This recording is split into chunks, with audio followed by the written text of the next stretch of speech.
Good Wednesday evening to you. Richard Scott here with the forecast update. Our local weather pretty quiet over the next couple of days, but certainly watching things down in the Gulf. Things are getting quite interesting with Harvey developing down there. First off this afternoon, temperatures not too bad for this time of the year as a slightly drier and cooler air mass starts to move in. Temperatures in the mid-80s up in North Alabama.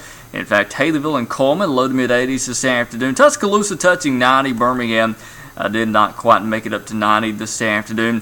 Not much happening on radar. Again, a dry air mass taking over. We had no rain in our local area, at least for the Interstate 20 corridor and points north. That front getting here a little faster than previously expected. I thought it would be a little slower, allowing a few afternoon storms to develop, but that just did not happen in our local area, except for places south of Demopolis, south of Selma and Montgomery, where the scattered storms did develop. Now, dew points are dropping. Notice we got a north wind, dew points in the 60s north of Tuscaloosa, and that dry air mass will continue to filter in from the northwest and north. Now, here's your forecast for tomorrow. This for Thursday. We'll top out in the upper 80s, so look for plenty of sunshine, and again, humidity levels going to be a bit lower tomorrow. That'll be welcome. Forecast model, not much happening in our computer model output for tomorrow. Very quiet weather expected for Thursday as we go into the day on Friday. Pretty much same deal, but we will introduce a few clouds on Friday. I don't think it's going to be overcast or any rain chance. Now, down in the tropics, we've got Harvey. As of the latest 10 o'clock advisory update on this Wednesday night, Harvey has winds of 35. It's still a tropical depression,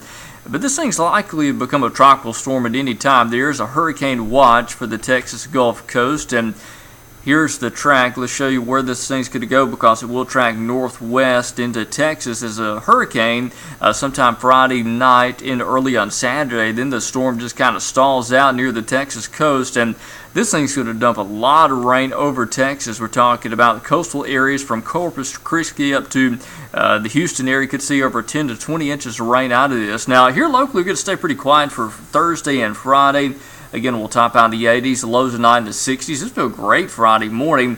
Next week really determines what's going to happen with Harvey. Depends on what's going to happen in our forecast. And again, I do think we'll see some showers, but again, this setup is incredibly complicated where this upper air trough interacts with Harvey or not. If it does not happen, if Harvey continues northwest into Texas, we're not going to have any rain at all here early next week. So I'll keep checking back with us. I still think there's a chance that Harvey's moisture could interact with this trough and bring some showers around for early next week. Temperatures, though, should be at or below average. Most areas will be in the 80s, lows tonight in the 60s.